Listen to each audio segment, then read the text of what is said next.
Start हो जाती है। और ये इतना महंगा इलाज है जिसको एक आम आदमी खुद अफोर्ड नहीं कर सकता।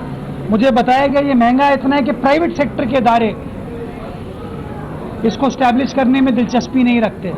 तो ये जिस तरह भुट्टो साहब ने 1974 में अब्बासी शहीद स्टैब्लिश किया था, पहली बार ये काम किया था इस डिस्ट्रिक्ट या मुलिका डिस्ट्रिक्ट की आवाम के लोगों के लिए, उसी तरीके से आज बिलावल भुट्टो जरदारी साहब के विजन के तहत, आसिफ अली जरदारी साहब के विजन के तहत चलने वाली बल्दिया उज़्मा कराची ने अब्बासी शहीद अस्पताल में ये पाकिस्तान का पहला हीमोफीलिया सेंटर स्टैब्लिश किया है, जहाँ पर बच्चियों का मुफ्त इलाज किया जाएगा।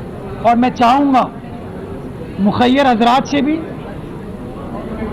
मैं चाहूँगा उन बड़ी बड़ी कंपनी से भी कि वो आएँ और इस सेंटर को देखें ताकि वो खुद जांच कर सकें कि किस तरीके से जब नीयत हो काम करने की, जब फलसफा हो काम करने का, जब जज्बा हो काम करने का, तो वो काम किया जा सकता है।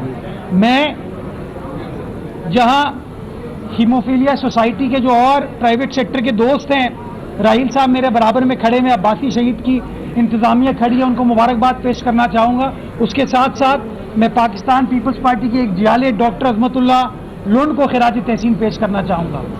ये वो आदमी है जो खुद हीमोफीलिया के मर्ज से गुजरता है और माशाअल्लाह मलीर से इलेक्ट होकर आवाम की नुमाइंदगी करते हुए ये कराची की सिटी काउंसिल में मुंतखब हुआ। इसने ये खुद मरीज है हीमोफीलिया का। Mayor Karachi barrister Murtaza Wahab media से